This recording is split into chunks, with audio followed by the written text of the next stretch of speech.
su noticiero Iberoamérica al día. Esta es nuestra emisión del martes 27 de febrero del 2018, ya en la cuenta regresiva para terminar este segundo mes del año. Yo soy Ana Cristina Olvera y saludo con muchísimo gusto, como siempre, a mi compañero Omar Cepeda. ¿Cómo estás, Y Omar? como siempre, el gusto es mío, Ana Cris. Es un placer saludarte. Muy buenas tardes, América Latina. Muy buenas noches allá en Europa. Es un placer informarles. Esto es informativo, le tenemos la noticia al día.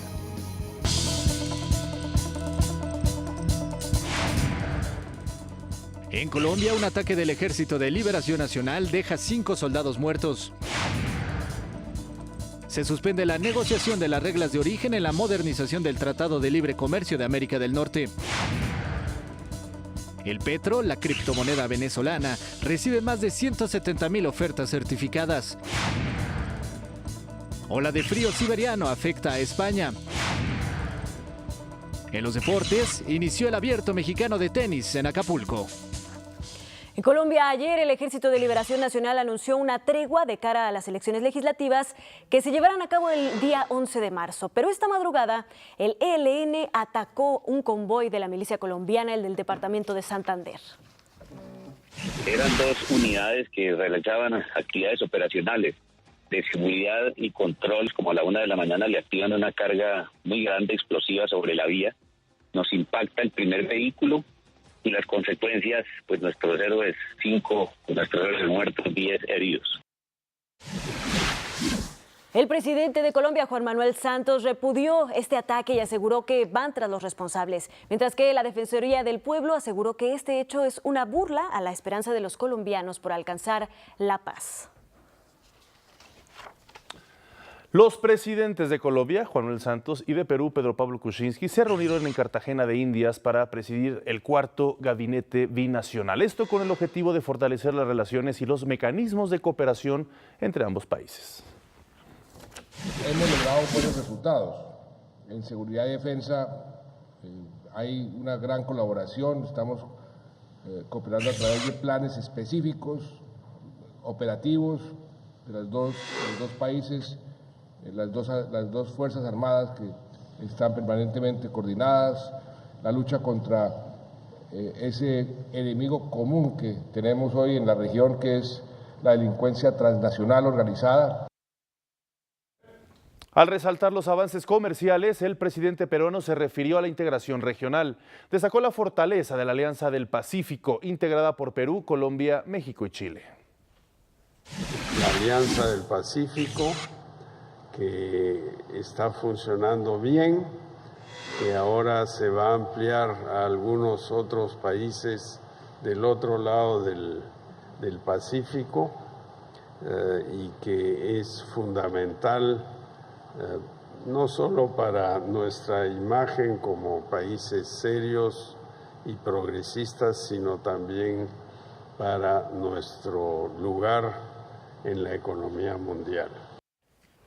Y con las últimas reacciones, los movimientos y por supuesto el análisis de cómo repercute este nuevo ataque del ELN a todos estos esfuerzos que se han venido orquestando para retomar las conversaciones de paz, nos enlazamos hasta Colombia con Edelmiro Franco. Él es corresponsal de la Agencia de Noticias del Estado mexicano. Edelmiro, muy buenas tardes, gracias por tomarnos una vez más la comunicación aquí con Iberoamérica al Día. Muy buenas tardes para Iberoamérica al Día. Edelmiro, pues, ¿qué es lo que se ha estado viviendo en Colombia después de esta lamentable situación?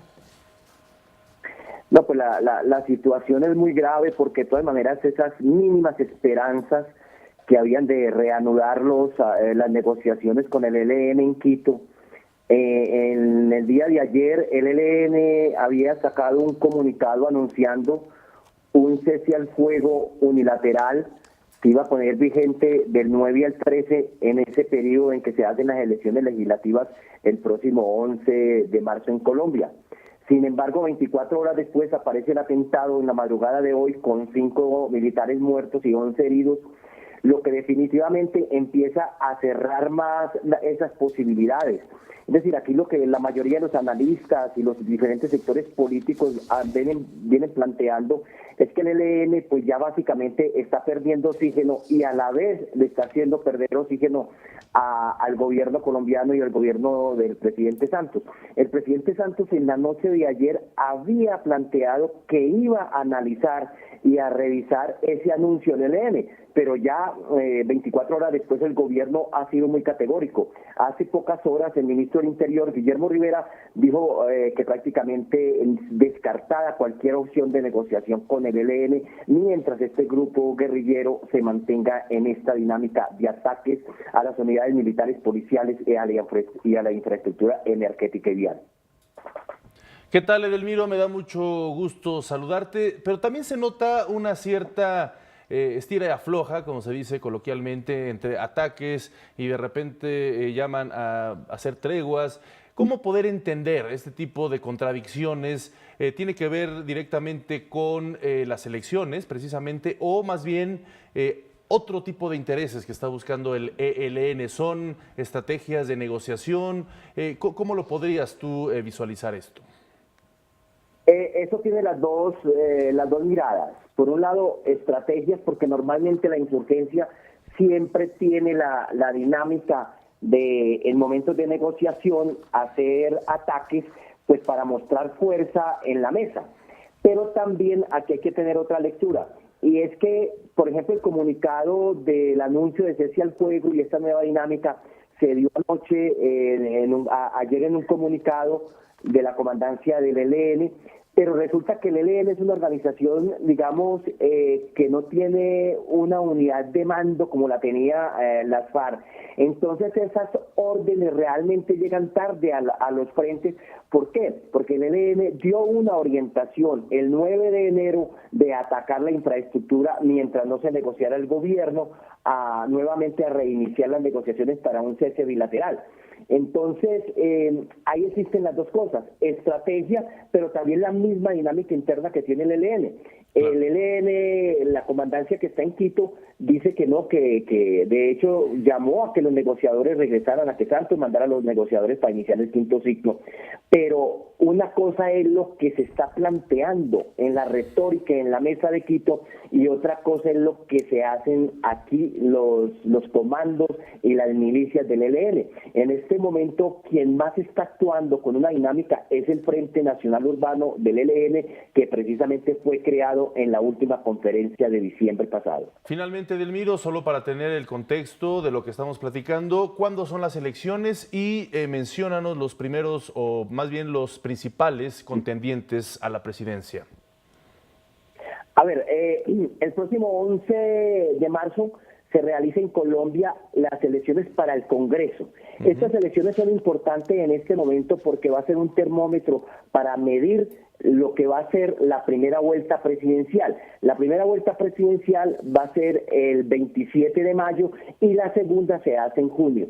Entonces la elección al Congreso viene siendo como una primera vuelta porque se está planteando que en estas elecciones legislativas todos los candidatos van a medir fuerza, cómo están sus listas para el Congreso, y de todas maneras eso va a ser un elemento importante que va a medir qué tipo de negociación política y qué tipo de alianza política se va a hacer a partir del 13 de marzo, cuando ya hay un nuevo mapa político en Colombia. ¿Quiénes son los candidatos que están en la víspera para las elecciones, digamos que están en los primeros lugares para las elecciones de mayo? Está en el primer lugar en las encuestas el exalcalde Gustavo Petro de Bogotá, y le sigue Sergio Fajardo, que fue alcalde de Medellín, y mucho más abajo está, digamos, en un tercer o cuarto lugar, está Vargas Lleras, que es el vicepresidente de Colombia, y también está Humberto de la Calle, que es el negociador. Más o menos entre estos cinco candidatos, podríamos decir que empieza a disputarse la primera vuelta de mayo, y ahí entre ellos saldrán los dos que puedan ir a disputar definitivamente en junio. Perfecto, pues. Precisamente, Edelmiro, pues ya veremos, hace unos días también pues se canceló la campaña de pues el partido que conforman lo que eran las FARC, así que ya veremos cómo les van en esa primera elección legislativa. Muchísimas gracias por tu comentario. Ok, de acuerdo, hasta luego, gracias. En otros asuntos, la renegociación del Tratado de Libre Comercio de América del Norte tuvo un contratiempo. El debate sobre las reglas de origen en el sector automotriz fue suspendido luego de que el jefe negociador de los Estados Unidos para este tema, Jason Bernstein, regresara a su país para analizar junto con las principales empresas del sector las propuestas hechas por México.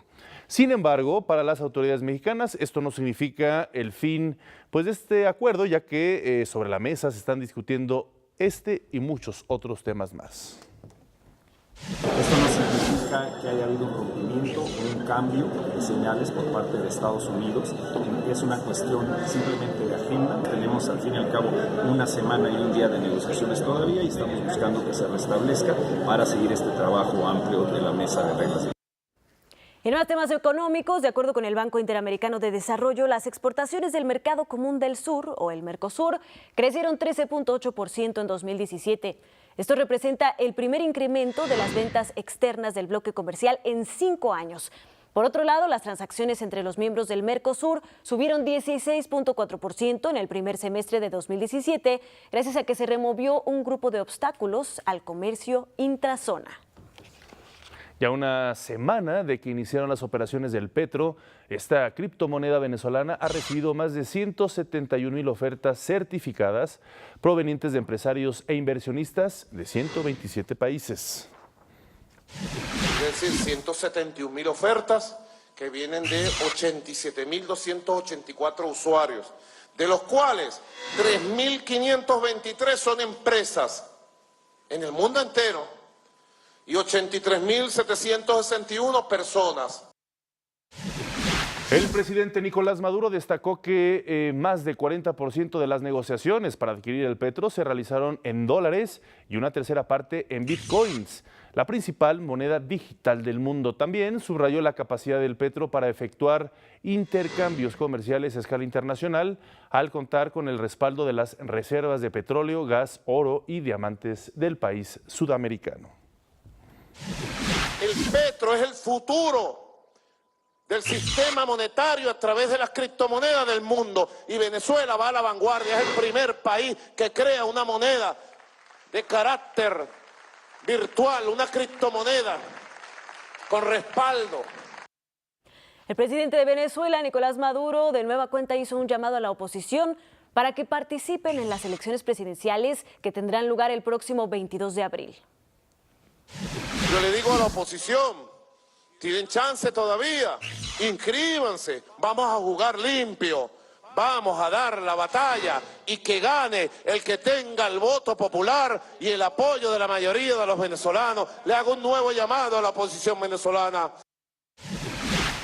Luego de haber sido proclamado candidato a la reelección por el Partido Comunista de Venezuela, el mandatario aseguró que después de los comicios comenzará una etapa de aceleración del modelo socialista, eso para lograr los cambios que la nación está reclamando.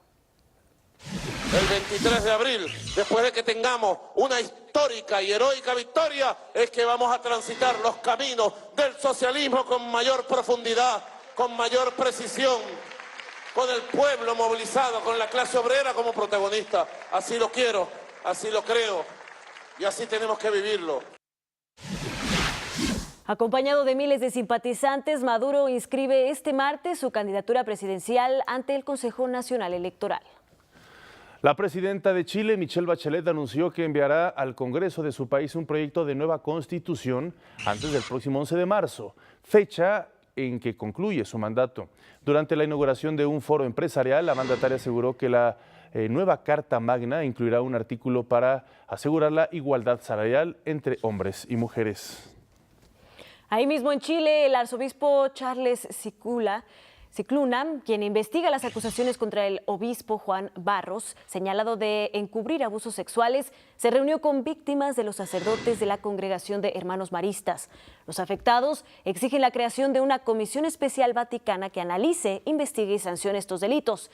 Recordemos que el caso de los maristas se dio a conocer en 2017, cuando exalumnos que padecieron de estos abusos se organizaron por internet para reunirse y contar su historia. Y en Brasil, el general Braga Neto, que asumió el comando de la seguridad en Río de Janeiro, luego de la decisión del gobierno de intervenir ese estado, descartó que los militares pretendan hacer ocupaciones permanentes de las favelas dominadas por pistoleros. El oficial agregó que los militares reforzarán el sistema de seguridad de Río con acciones puntuales y por tiempo definido, ya que la intención de la intervención es la de recuperar la capacidad operativa de la policía en la zona. Y una ola de frío siberiano afecta a la mayor parte de Europa. En España se emitió alerta en gran número de las comunidades, entre ellas Madrid y Cataluña.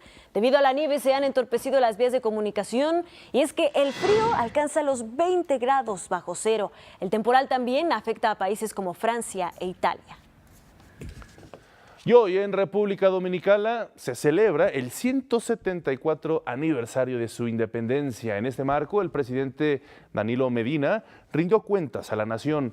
Destacó que durante su administración los niveles de pobreza han disminuido. 1.200.000 dominicanos han salido de la pobreza, mientras la clase media creció de 22,6 a 30%. Señoras y señores, la clase media dominicana ha crecido a niveles históricos. Sin embargo, no podemos darnos por satisfechos. También el presidente Medina resaltó otros aspectos en los que se ha avanzado durante su mandato. Hemos logrado posicionarnos como uno de los países que más invierte en educación de la región y sin duda el que más edificaciones escolares ha construido en tan poco tiempo. Hemos vuelto a superar nuestra meta de creación de empleos y además de empleos formales y dignos. Hemos acercado la salud a la gente como nunca antes. En Haití se realizó la 29ª Conferencia de Jefes de Estado de Gobierno de la Comunidad del Caribe, la CARICOM. Ahí el presidente del anfitrión, Jovenel Moïse, expresó su compromiso con la integración de las naciones de esta región. Mi objetivo en los próximos meses será asegurar con la grandeza y el prestigio necesario la integración y dejar como legado una comunidad del Caribe más fuerte, unida y solidaria. Los países integrantes de la CARICOM se comprometieron a formular estrategias efectivas que disminuyan el crimen y la violencia y asimismo hicieron un llamado a trabajar en proyectos en materia de transporte aéreo, comercio y cambio climático. Y ya está lista nuestra compañera Laura Garciandía con la colaboración de la Asociación de las Televisiones Educativas y Culturales Iberoamericanas, ATEI.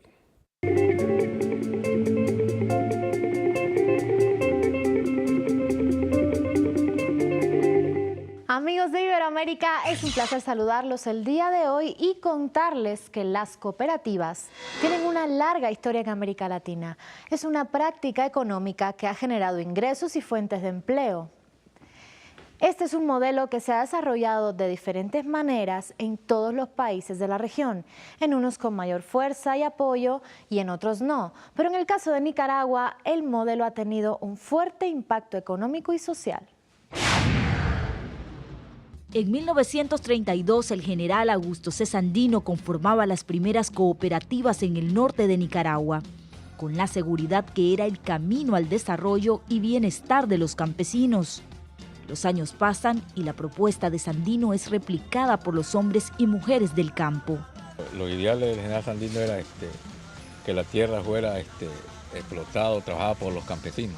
En las comunidades de Niquinomo, pequeños productores trabajan la tierra, practicando el lema de la unión hace la fuerza.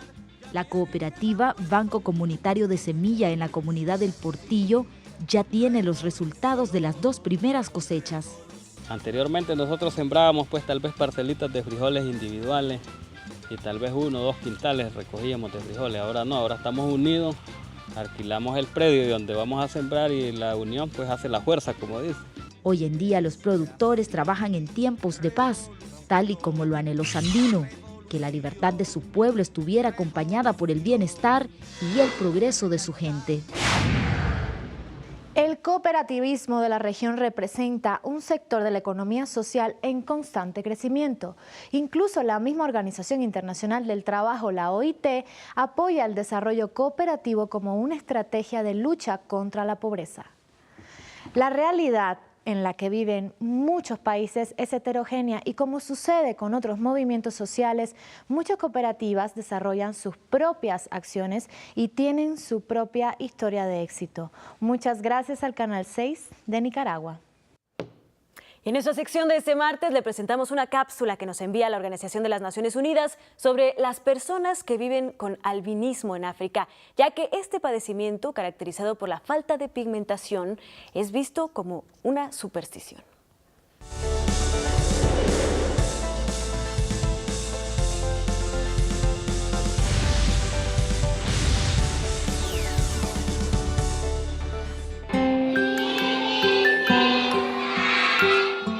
En una clase de literatura, los niños se turnan para leer la pizarra.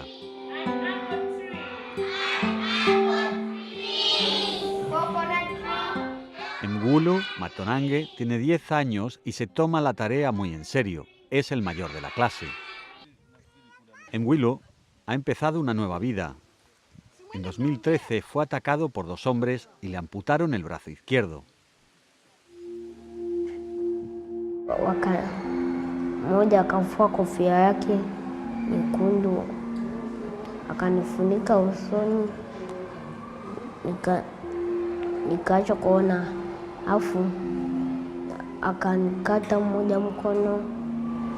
Sasa alipomaliza akakimbia.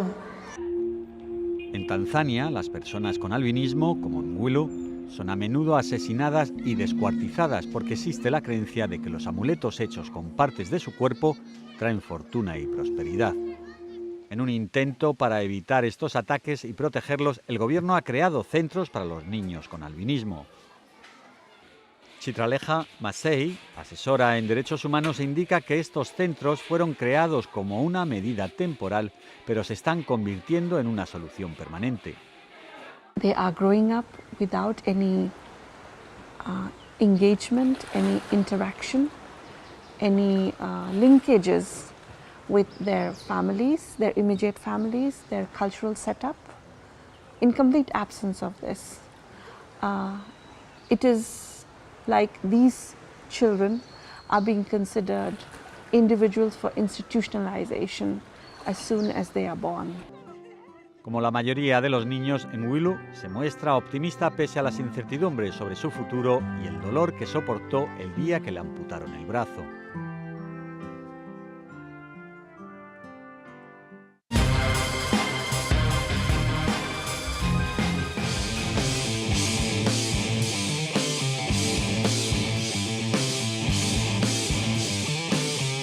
¿Qué tal, amigos de Iberoamérica al Día? Muy buenas tardes, buenas noches, qué gusto saludarlos. Antes de ir con información del Abierto Mexicano de Tenis, les comento que el golfista español Sergio García ha sido galardonado con el premio Laurus, esto después de ser la revelación del año, después de que el 2017 le fue muy bien al golfista español, ganando uno de los majors en Augusta sobre todo, pero bueno, es la información que se da a conocer hace unos minutos. Y ahora sí vamos con la actividad del Abierto Mexicano de Tenis en Acapulco con el primer día de actividad. El ruso Andrei Rublev se enfrentó al español David Ferrer. Este último se llevó la victoria en par de sets por 6-4, 6-3, mientras que en la rama femenil la paraguaya Verónica Cepe de Roig derrotó en 3 sets a Belinda Bencic por 4-6, 7-6 y 6-3.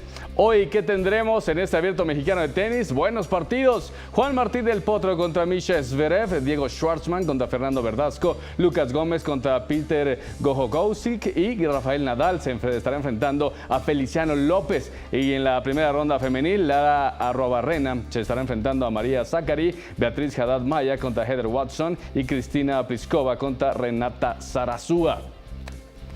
Se disputó otra fecha de la primera ronda clasificatoria rumbo al Mundial de Básquetbol China 2019. Cuba perdió como local ante México por marcador de 52-75. Con este resultado, los 12 guerreros aseguraron su lugar en la segunda ronda. Panamá le quitó el invicto a su similar de Uruguay por 86-75. Con esto mantiene posibilidades de avanzar a la siguiente fase, mientras que Argentina derrotó sin mayores problemas a Paraguay 83-61. En el viejo continente, España aseguró su puesto en la próxima instancia tras derrotar 79-67 a Montenegro. La actividad en las eliminatorias se reanudará hasta el próximo 28 de junio. Medios brasileños aseguraron esta mañana que Neymar se sometería a una operación de tobillo y estaría fuera de actividad por 2 meses. Posterior a la publicación de esta nota, el director técnico Unai Emery habló en conferencia de prensa y negó que se haya tomado una decisión en cuanto a la operación del iberoamericano. Et après les analyses pour cet entorse qu'il est gonflé, il a regardé une petite une fissure dans le 5e métatarsian et qu'on va voir comment il passait les jours pour avoir une décision avec lui. Este martes se abre la fase de grupos de la Copa Libertadores 2018. El equipo de Monagas de Venezuela y Cerro Porteño de Paraguay serán los encargados de abrir el telón en el Monumental de Maturín a partir de las 18:15 horas. Para ambos será vital sacar los 3 puntos para ponerse de inmediato en la pelea dentro del complicado Grupo 1 que comparten con Gremio, actual campeón de la Libertadores y la Recopa Sudamericana, y el Defensor Sporting. Más tarde, el Colo-Colo debutará frente al Atlético Nacional en el Estadio Monumental a las 21:30 horas de la capital chilena. El cuadro andino llega tras empatar ante O'Higgins en el torneo local, mientras que el conjunto verdolaga viene de vencer al América de Cali por 2-0 en el campeonato colombiano. En el grupo 5, Racing de Avellaneda y el brasileño Cruzeiro se enfrentarán a las 21:30 horas de Argentina en El Cilindro. Y esta noche conoceremos a los primeros invitados a los cuartos de final de la Liga de Campeones de la CONCACAF. A las 19 horas del centro de México y de Costa Rica, los Tigres y Herediano librarán la segunda batalla por el pasaporte cuando se vean las caras en el Estadio Universitario de San Nicolás de los Garza. El primer episodio finalizó con empate a 2 en una reacción heroica del equipo tico. La victoria favorecería al equipo que la concrete. El empate sin goles o 1-1 mandaría a los regios a la siguiente ronda, mientras que el 2-2 forzaría a los penales. Más tarde, a las 9 de la noche de México y de Honduras, Xolos de Tijuana buscará avanzar a los cuartos de final cuando reciban Motagua en el Estadio Caliente de la ciudad fronteriza. El equipo mexicano dirigido por Diego Coca se impuso en el primer episodio 1-0. Hasta aquí la información deportiva. Nos vemos mañana. Que tengan excelente tarde, excelente noche. Ana Cristina Omar regreso con ustedes. Gracias, Jorge. Excelente tarde o noche también para ti. Se nos terminó el tiempo. Llegamos al final de esta emisión. Como siempre, a nombre de todos los que hacemos posible este espacio informativo, gracias por su atención. Así es, Ana Cris. Y antes de despedirnos, lo dejamos con esta canción de este grupazazo español que se llama Los Hombres G. ¿Quién nos lo conoce? Esta canción que se llama No Puedo Besarte. Nos vemos mañana.